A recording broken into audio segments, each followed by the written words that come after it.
Unang tanong, ano po ang Tagalog sa striving? Audience participation. Total, hindi naman ito silent retreat. Audience participation. Ano pong Tagalog sa striving? Meron po bang magtataas ng kamay dyan? Striving.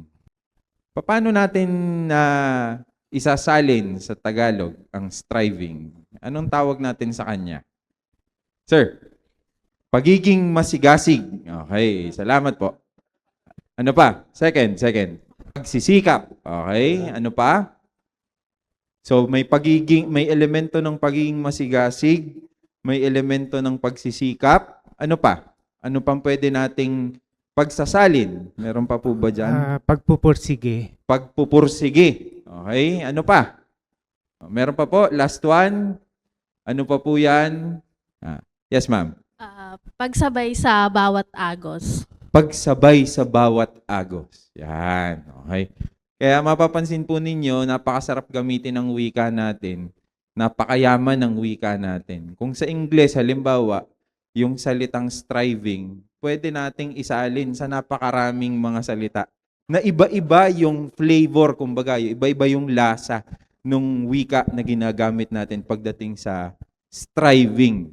Katulad ng wikang Ingles sa kinakain natin araw-araw, rice. Kapag itinanim mo, palay. Pag tumubo, palay. Pag namunga at inani, tinanggalan ng ipa, magiging bigas. Pag sinaing, kanin. Pag lumamig, bahaw. Pag prinito, sangag. Pag nilagyan ng tsokolate, champurado. Pag nilagyan ng luya, lugaw. Pag may manok, arroz caldo. Pag may laman loob, goto. Pansinin nyo. Sa English, ano yung tinanim? Rice. Pag tumubo, rice. Kapag inani, rice. Kapag niluto, rice. Pag prinito, fried rice. Kapag nilagyan ng luya, porridge. Saka lang nag-iiba. Pag sarili nating wika, ang lalim ng hugot. Kaya ngayon, huhugot tayo dun sa kung ano pa man yung mga nararanasan na natin tungkol sa pagsisikap, pagpupunyagi, pagiging masigasig. Kaya po, hindi man ito yung sinasabi kong makikita ninyong outline ng akin pong magiging mga punto, siguro magandang itanong yung tatlong mahalagang tanong na sana po masasagot natin sa loob ng ilang minuto. Ganon din po sa ating pagninilay. Yung una po, anong alam natin tungkol sa pagpupunyagi? Okay, what do we know about striving? Okay. Ikalawa, sana masagot din natin ang tanong na ano bang kahulugan ng striving, pagpupunyagi? At pangatlo, paano tayo makakapagpunyagi, magiging masigasig? Okay? Paano tayo sasalubong sa daluyong ng agos ng mahusay? How can we strive well? Sino po yung mga dumaan sa baha kanina? Nakakahanga kayo, no? Kanina medyo kinakabahan ako. Dumating ako kanina, mga ilan-ilan pa lang nandito. Kala ko hindi mapupuno. Mas okay sana yung maliit na crowd para intimate. Pero ang dami-dami natin. Ang alam ko ang iba nasa Zoom. Pero nakakahanga kayo kasi kahit bumabaha, umuulan, bumabagyo, pumapasok pa rin tayo. Yan ang isa sa mga gusto kong ipaabot sa mga estudyante namin. Madalas yung estudyante namin, pag umambon lang, hihingi na kagad ng, "Sir, pwede bang mag-online na lang tayo?" Parang, sige lang, kung habang estudyante kayo, ganyan kayo kahina sa ulan, hintayin nyo pag nagtrabaho kayo. Bumabagyo na, papasok ka pa. Di ba? Nagpapakita ng 2 larawan na natisod ko sa internet. Di ba? Yung isa tumatawag pa, "Sir, may pasok." Meron.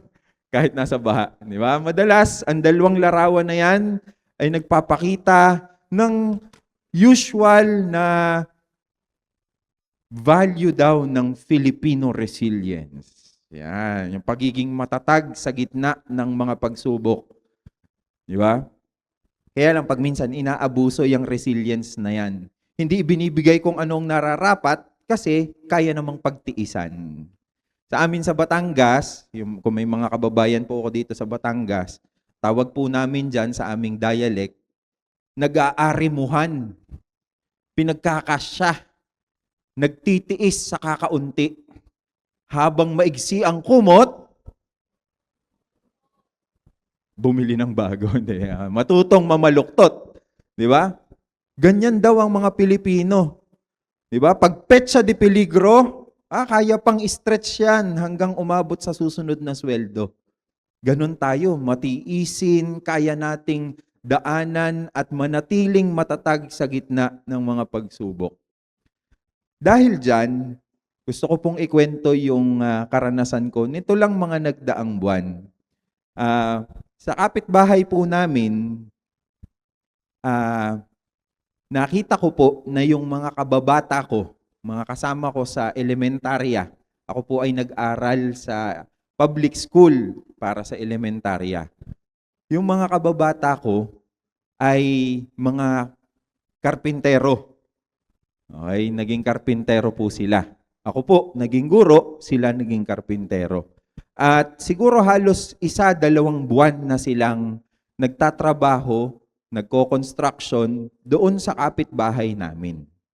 At napapagkwentuhan na namin dahil bakasyon kami nitong nagdaang Hunyo at saka Hulyo, habang nagmemeryenda sila o kaya kapag nagyoyosi o kaya kapag nagtatanghalian, kapag nagkakakwentuhan kami ng mga masasayang karanasan nung elementarya kami, napapabaling doon sa usapan ng sweldo, sahod.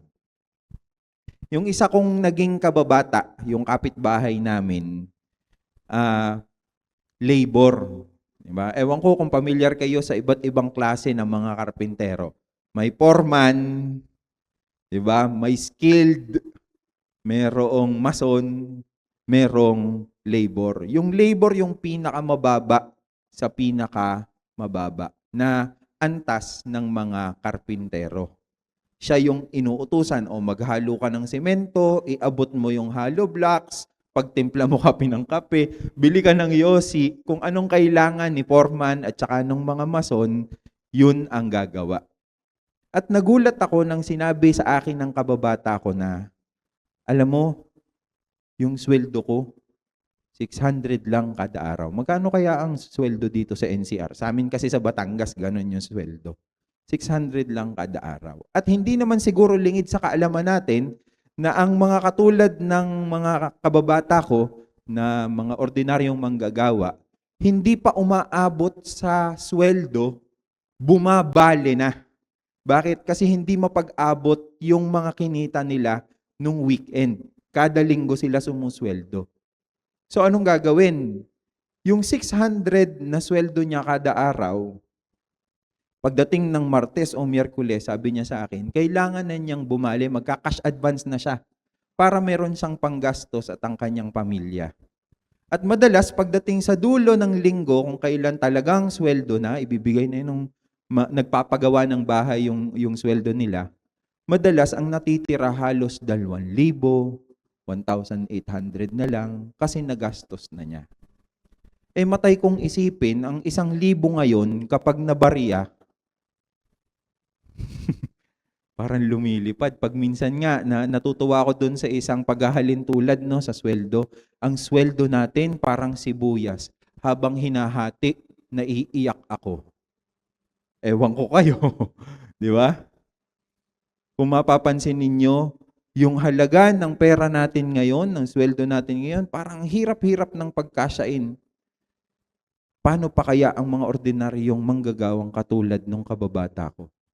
Kaya napakahirap ng buhay. Isa pang karanasan, nung napunta ako doon sa isang mall doon sa amin, nakaibigan ko yung isang promodizer sa supermarket. Tapos, habang nakikipagkwentuhan siya, yung kasama niyang promodizer, na siguro naiinip na, ang sabi niya, "Hay, isang maghapon, kikitain mo hanggang ganito lang. Pero pagkatapos mong ibigay ang sweldo mo, 1 oras, ubos na. Napakahirap magtrabaho. Alam nating lahat yan.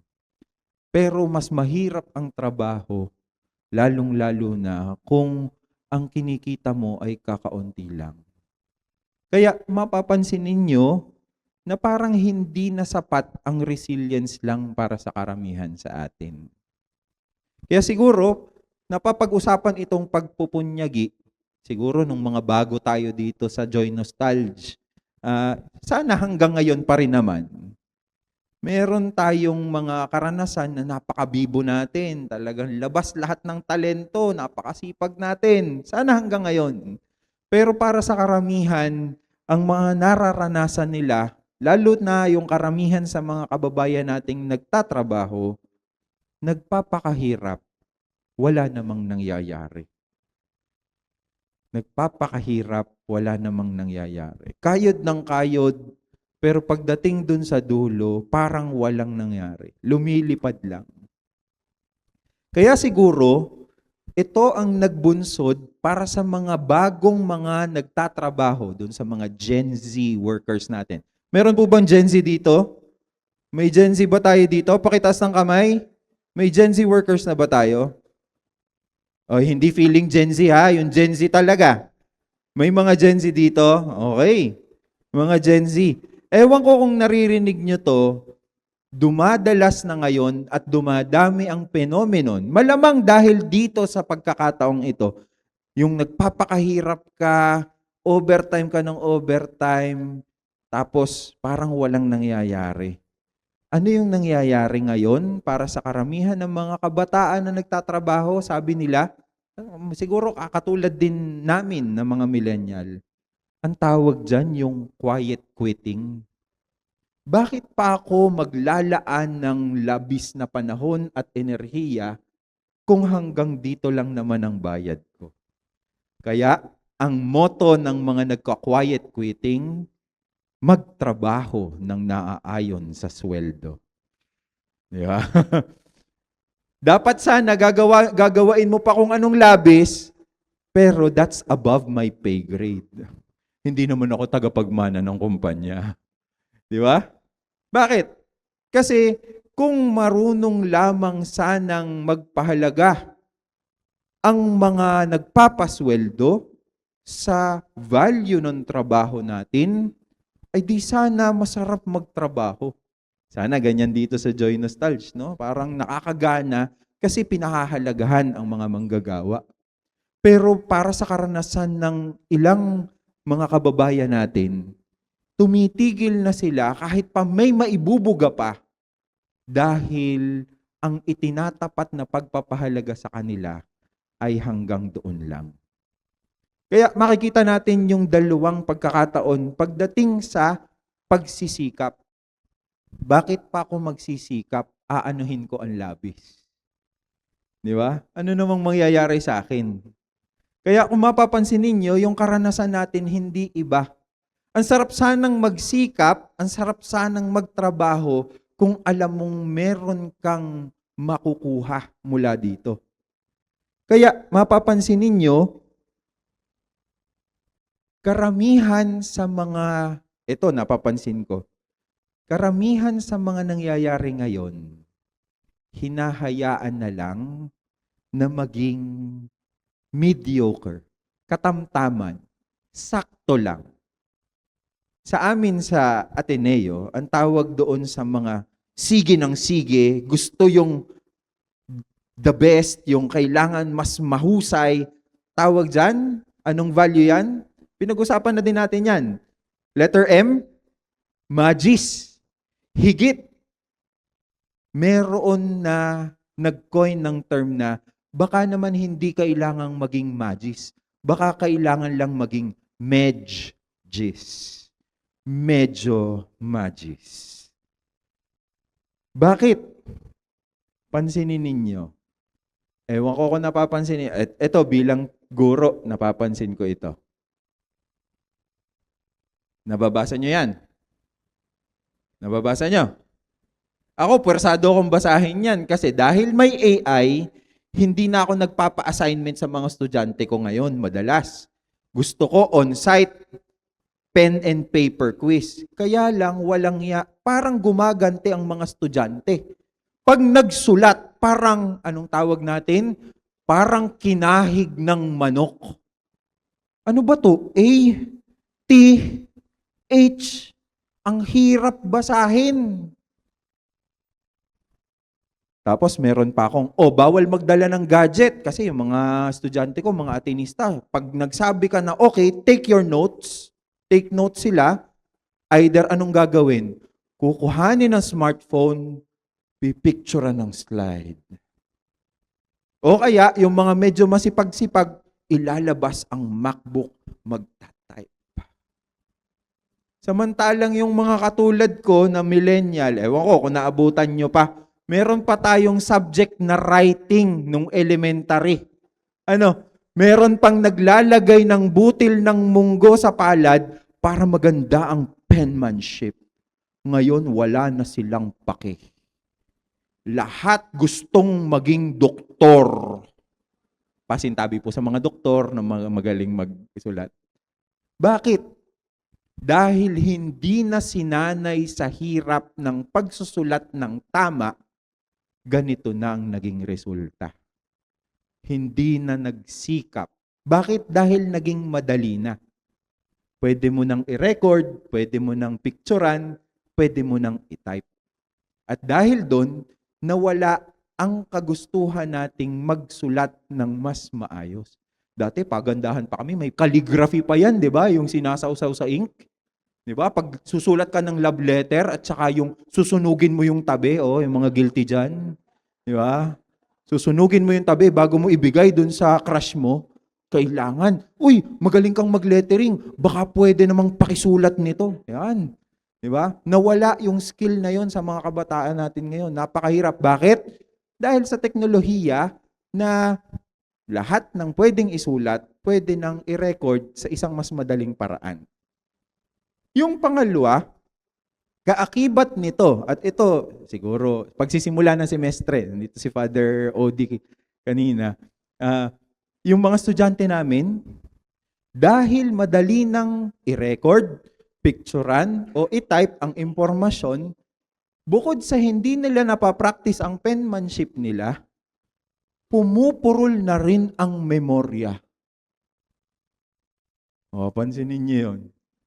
Dati nung mga Nokia pa yung mga cellphone natin, sa ulo mo pa yung ilang digit na number ng lahat ng kamag-anak mo in case of emergency.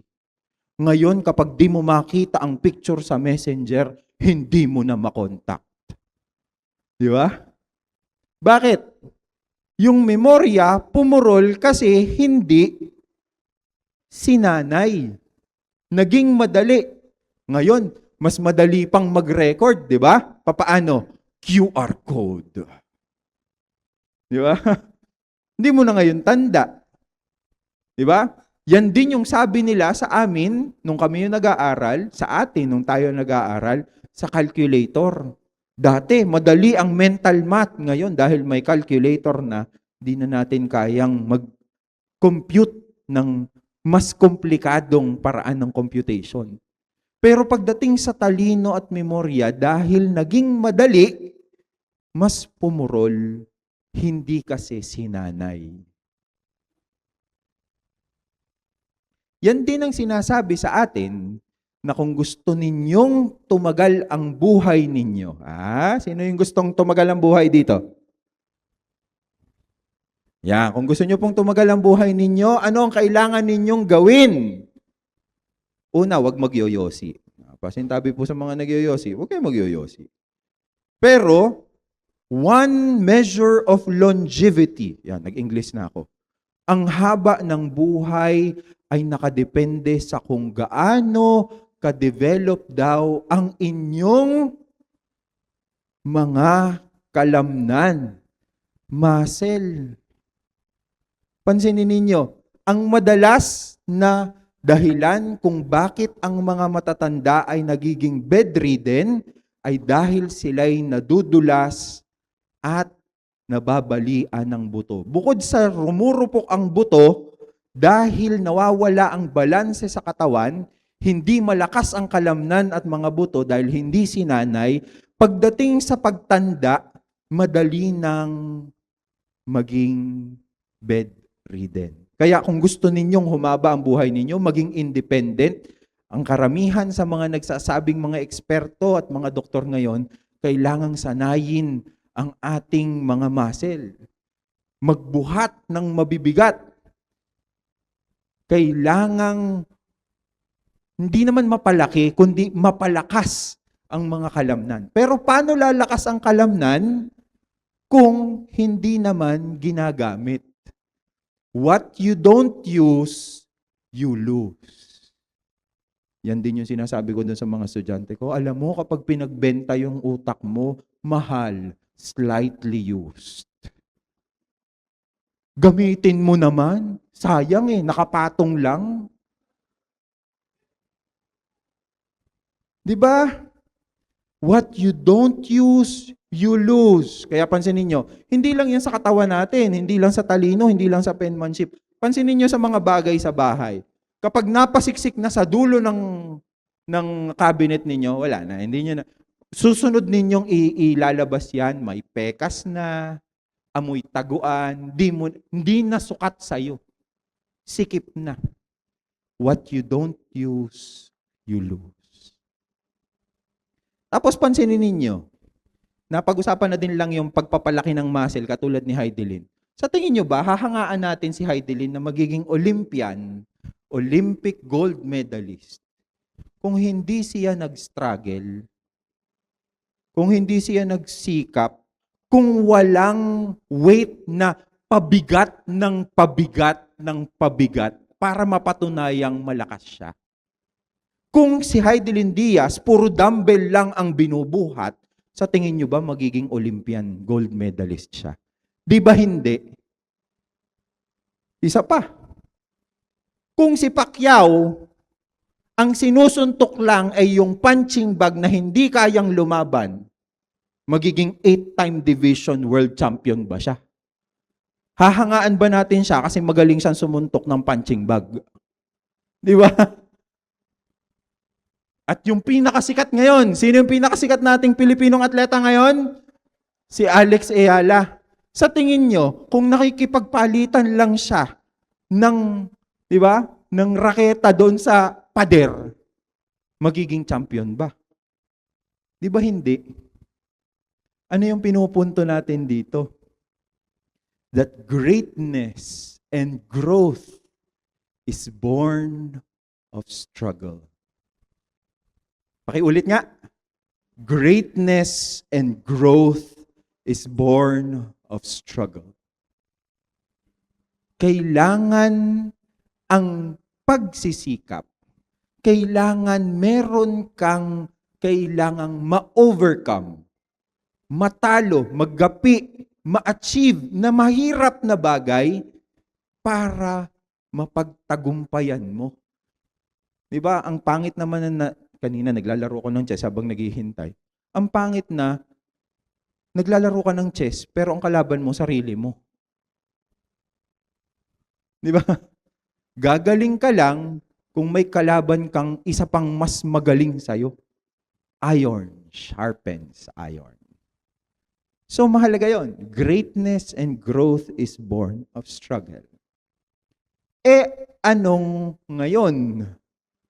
Yan ang silbi ng striving. At ang striving and struggle, kasama yan doon sa kung tinatawag natin ay work. Diba? Nakikita nyo ba sa Facebook yon yung mga klase ng trabaho? Diba? Payag ka yung trabaho mo ganito pero. Alam nyo yon?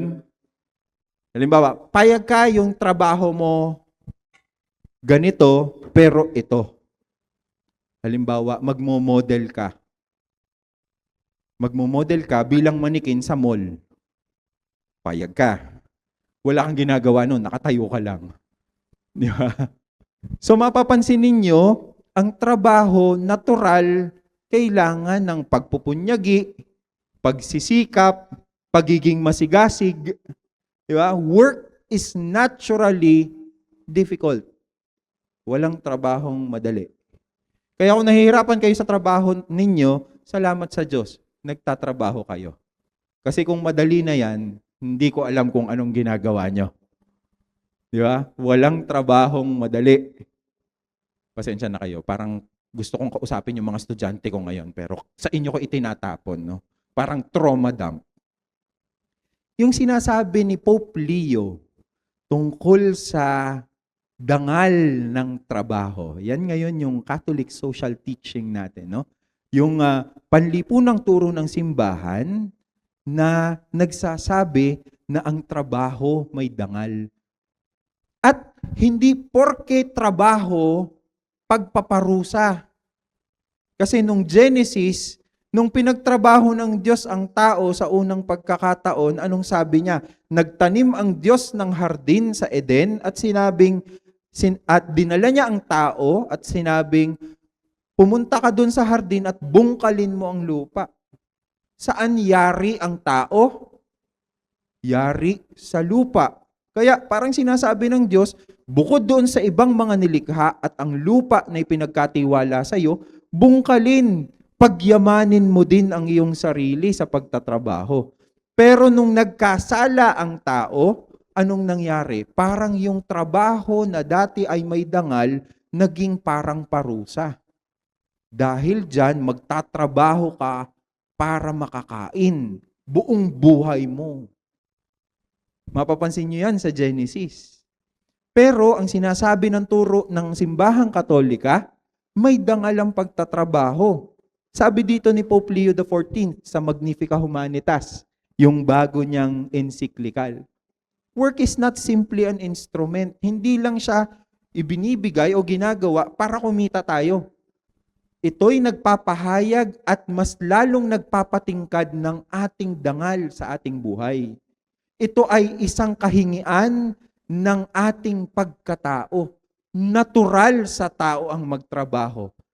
Para ikaw ay maging ganap na tao, dapat ikaw ay magtrabaho. Pansinin niyo yun? Diba yung mga retirees, yung mga magulang ko nag-retire na.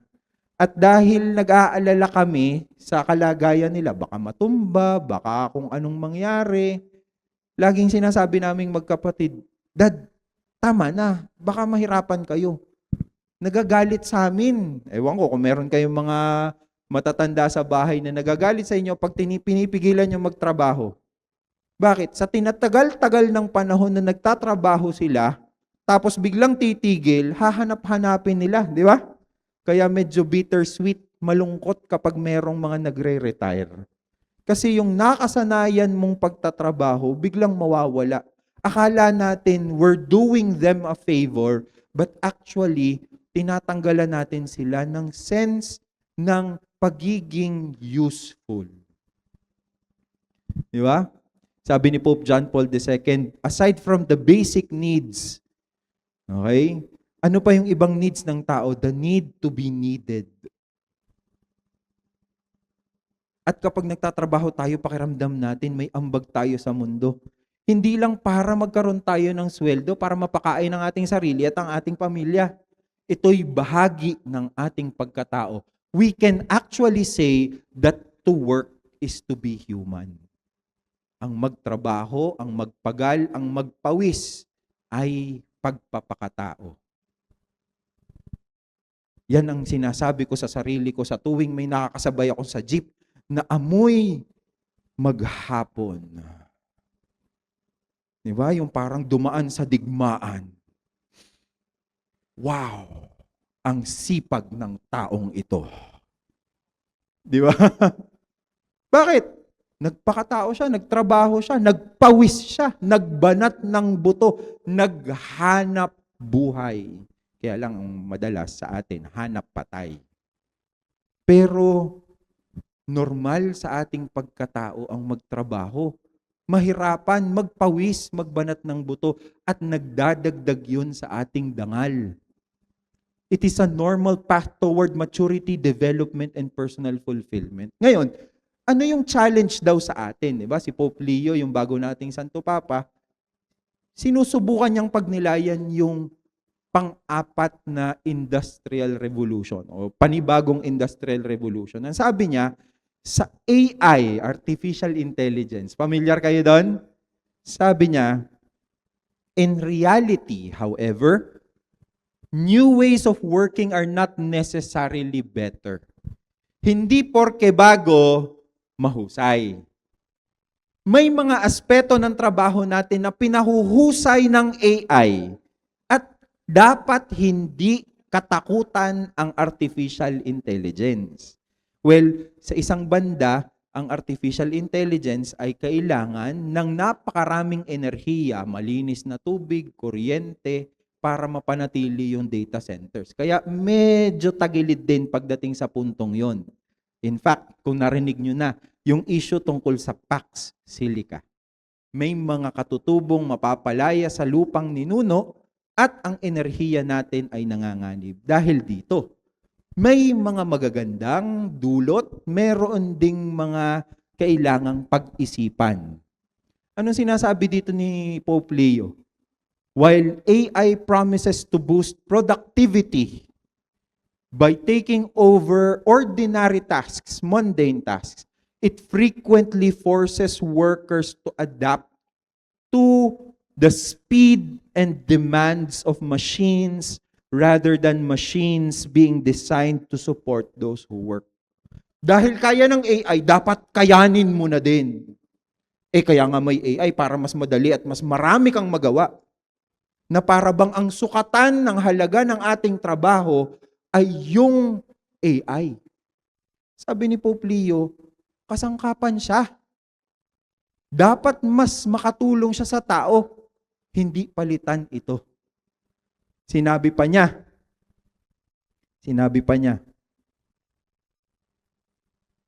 dahil dito, ang benefits ng AI ay tinatanggalan ng skill ang workers. The need to keep up with the pace of technology can erode the worker's sense of agency and stifle innovative abilities they are expected to bring to their work. Anong gusto kong sabihin? Kapag hindi nahihirapan, nawawala. At ang AI ay maaring makatulong pero maaring makapalit sa pagsusumikap natin, sa ating striving.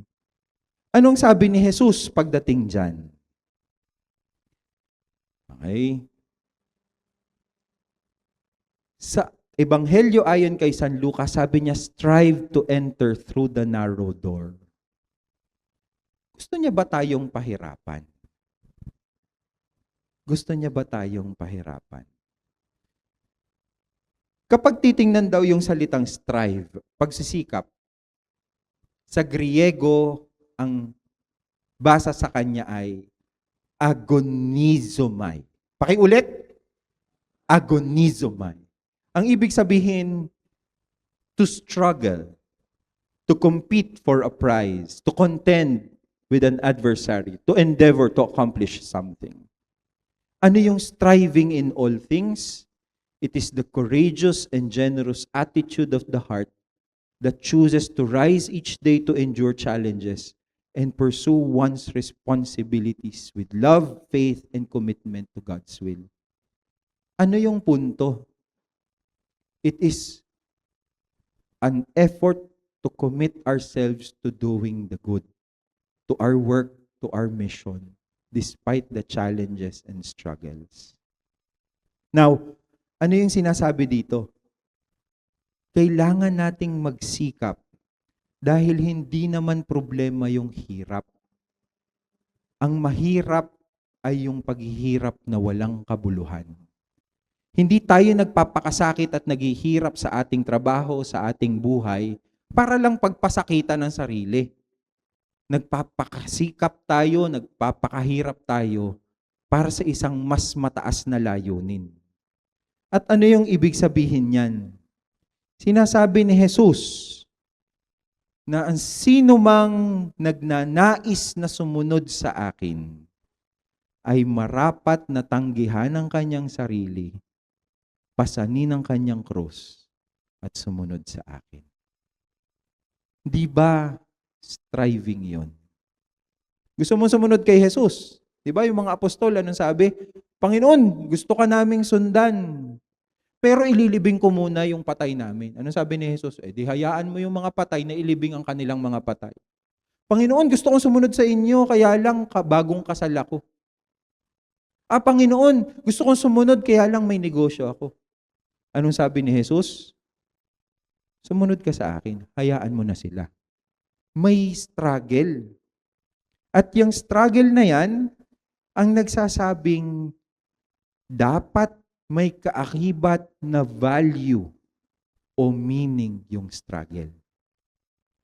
Kung ang struggle ay struggle lamang, mapapagod tayo.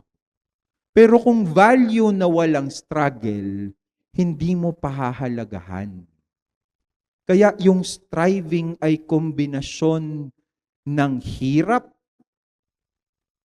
pag-overcome sa difficulty at challenges para sa isang mas mataas na value o layunin.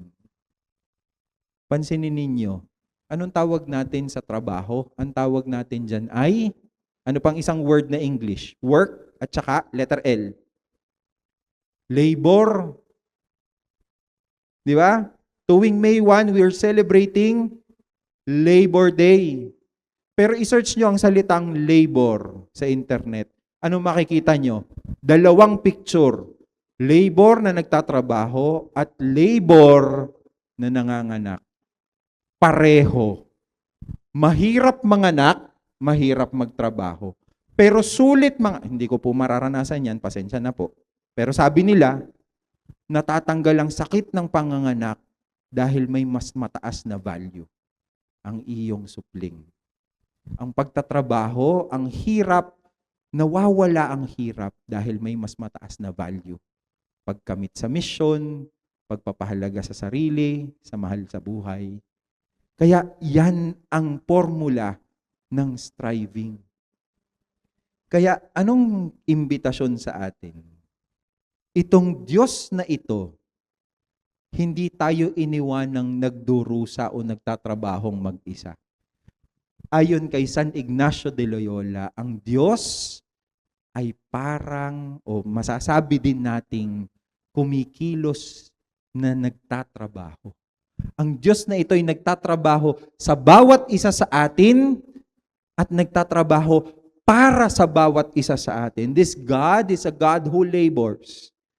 Bago pa man ginawa niyang nagtatrabaho ang tao, siya muna nagtanim, humawak ng lupa, hinulma ang tao. Ang Diyos na ito ay hindi nagiging Diyos mula sa malayo.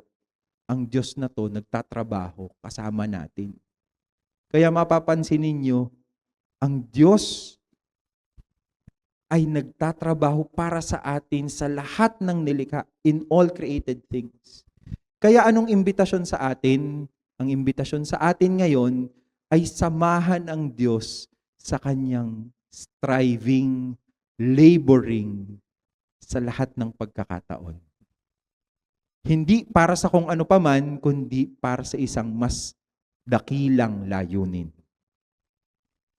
Bago ko po tapusin, gusto ko pong ipakita itong isang maikling video. Ito po ay galing sa isang hinahangaang guro sa Ateneo. Graduate lang ang anak ko at kausap ko siya tungkol sa mga balak niyang gawin sa buhay. Sabi ko, ano bang hanap mo? Sabi niya, yung bagay sa akin. Ano bang gusto mo? Gusto ko sana itong isang ito pero kailangan may background sa ito, may background sa ganyan. Bakit? Hinihingi ba sa qualification? Hindi, pero nasa job description. Applyan mo. Hindi naman pala hinihingi sa qualification. At nawali ko yung sarili kong sinasabi sa kanya, dati ko sinasabi sa mga estudyante ko, yung kung gusto mo, kayanin mo. Hindi yung kaya mo, gugustuhin mo. Lagi yung sinasabi sa mga estudyante ko sa high school, dati na naghahanap ng kurso sa college. Sabi nila, gusto ko sana mag-doktor pero baka hindi bagay sa akin eh. Gusto ko sana maging engineer pero baka hindi ko kaya eh. Kung gusto mo, kayanin mo. Hindi yung kaya mo, gugustuhin mo. Yan din ang sinasabi ko sa mga naghahanap ng trabaho, sa mga gusto lumipat ng karera. Alam nyo kasi, pag pinili mo yung gusto mo, minsan may kaakibat na hirap. Hindi lang hirap sa skill set, minsan hirap sa ginhawa, yung napakalayo, o kaya kailangan mong pakisamaan yung mga tao, kaya kailangan mong tutukan ng kultura. Pero minsan kasi mas matindi yung pagkagusto nating umabot sa pampang kaysa sa hirap ng paglangoy. Dudusahin mo yun eh. Kaysa naman piliin mo yung kaya mo lang. Pinili mo yung kaya mo, siguro magiging maginhawa ka. Pero sana kalaunan makaharap ka ng kabuluhan at kahulugan doon. Ha? Kasi kung hindi, magiging mapait ka lang at magiging masungit. Samantala yung mga taong nabigyan ng pagkakataon, gawin yung gusto nila, nagiging masaya at nagiging mabuti. At maganda sana, maraming mabuting tao, no? Kaya ang panalangin ko, sana lahat ng tao mabigyan ng pagkakataon magawa yung gusto nila. Kahit pa nakakatakot, kahit pa napakahirap, kahit mukhang hindi mo pa kaya, masyado sa simula. Sabi nga ni Confucius, choose a job you love and you'll never have to work a day in your life. Pero sa Tagalog, ang salin ko lang doon, kayanin mo yung gusto mo, imbis na gustuhin mo lang yung kaya mo. Graduate lang ang anak ko at kausap ko siya tungkol sa Kayanin ang gusto mo, imbis na gustuhin lang ang kaya mo. Sa panghuli, gusto kong iwanan itong sinabi ng isang Heswitang pari. Huwag tanungin kung mahirap. Tanungin kung mahalaga. Maraming salamat po.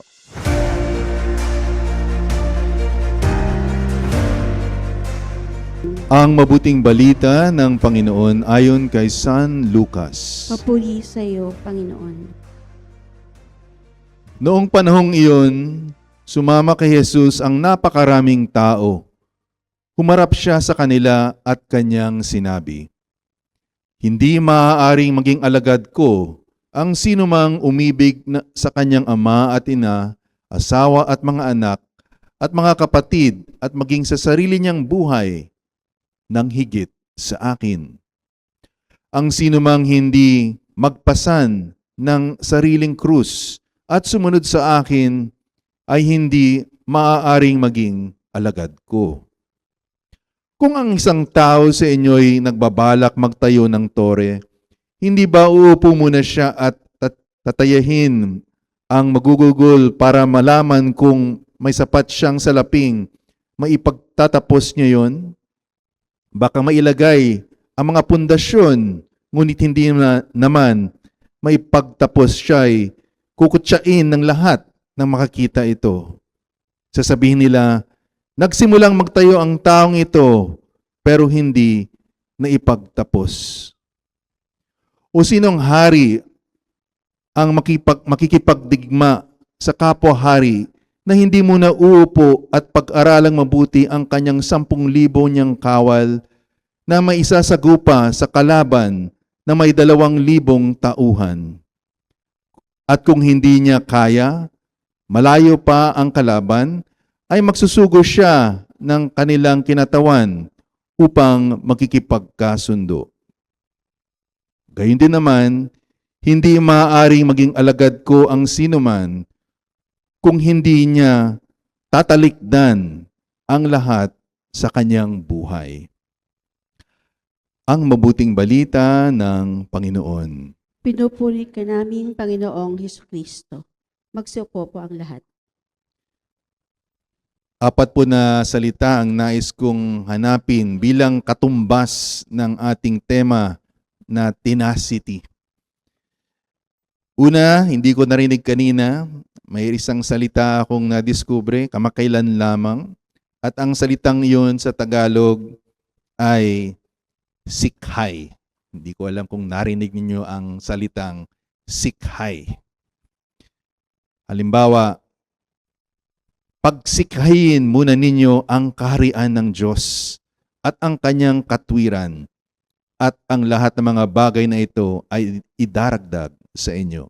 Ito po ay isang pagsasalin, informal translation sa Mateo 6:13. Seek ye first the kingdom of God. Pagsisikhay. Earnestly strive, yun po ang ibig sabihin. Sikhayin muna ninyo. Kaya yun po ang nais kong iambag sa ating pag-uusap ngayon sa tenacity. Halimbawa pa ng paggamit ng salitang sikhay. Nagtapos siya ng may karangalan sa pag-aaral ito dahil sa kanyang sikhay sa pag-aaral. Diligence in her studies. Halimbawa pa, ang sikhay ng mga magsasaka ay ang nagdadala ng masaganang ani. Hard work, sikhay. Masikhay siyang naghahanda para sa kanyang pagsusulit. No? Diligent preparation. Kailangan ng sikhay at tiyaga upang magkamit ang inyong mga pangarap. Diligence and perseverance. At iba pa. No? Kaya balikan po natin ang itong salita. No? Sikhay. Ito po ay isang salitang malalim sa ating kultura at may kinalaman sa ating energy na ating dinededicate para makamit ang isang bagay. So yun po isang katumbas ng tenacity, sikhay. Ikalawang salita na nais kong i-suggest ay yung salitang buno. Pakikipagbuno. Wrestling, struggling with. At alam niyo ba kung saan ko ito natagpo, no? Ng malalim ay yung nung ako ay naging chaplain ng mga nabilanggo, no? Ang kanilang sentensya sa kanilang mga kasalanan ay minsan 20 years, no? May iba 25, may iba 15. At kapag kinausap mo at that time, no, yung kinakausap ko sila minsan, ilang taong ka pa, no? Dito ang sagot nila ay mga Father, 10 taon na lang ang bubunuin ko. No? Para bang nakikipag-wrestle sa panahon. At yung pakikipagbuno, yun po ang nagbibigay sa kanila ng pag-asa. Pakikipagbuno, to struggle with, yun po ang isang katumbas din ng word tenacity. Pangatlo ay yung pagkapit. No? Pagkapit. At ito may kinalaman nung ako'y bata pa sa pagsakay ng jeep, di ba? Minsan puno na yung jeep. Ewan ko kung ginagawa pa ngayon yung minsan kasi binawal na, no? May jeep puno, ang gagawin para sumabit at makasakay ganyan ka, no? Sabit lang, okay? So, sasabit ka sa jeep, no? At kung nakasabit ka na doon sa likod, no? Talagang kakapit ka doon sa bar na yon, ano? Kaya sa generation po namin, merong ang joke, no? Sino ba nakakilala dito kay Bentong ba? Bentong? Nakilala niyo ba 'yon? Parang daw siyang na hospital si Bentong, paano daw, no? Kasi nakakapit nga siya, 'di ba? So mama, para. Yun nga. So yun yung joke po namin sa panahon 'yon, no? So pero nakakapit ka. Pagkapit sa jeep, no? Kaya kung bumitaw ka, 'yon. So yung pagkapit has something to do with tenacity, no? To remain gripped with something, grip something until one arrives at one's destination, no? Pagkapit. At pang-apat ay palagian. Tenacity is to remain. Merong salita po sa mga Bisaya, kung kayo ay napunta roon, no, sa Cebu, meron kayong mga unit doon, no? A famous saying in Visayan. Hinay-hinay, wala ngang Bisaya dito. Hinay-hinay, basta kanunay. Ang ibig sabihin niyan sa Tagalog, dahan-dahan, basta palagian. So, palagian, to repeat things every time, no? Dahan-dahan, basta palagian. Hindi natin matatapos ang trabaho natin sa isang araw, no? Pero, kapag dahan-dahan natin gawin at palagi natin gawin ang dinadahan-dahan natin gawin, aabot tayo sa ating yung ating destination. So yan po ang other interpretation of tenacity. Dahan-dahan, basta palagian. Mga kapatid, ngayon po ipinagdiriwang po natin ang buhay ng isang santo, si San Ignacio de Loyola. At ang kanyang buhay, nais ko sanang ikwento ng mas mahaba pa. Pero sa ngayon, no, i-discover niyo yung kanyang talambuhay. Pero sa ngayon, pumunta tayo sa 4 na salita na tingin ko pagsasalin ng tenacity sa ating wika, no? Yung sinabi kong sikhay, pagbubuno, kapit. Ano yung last nga? Ha? Palagian. Okay, nakikinig pala kayo. Yun lang po. At happy feast day kay of Saint Ignatius de Loyola.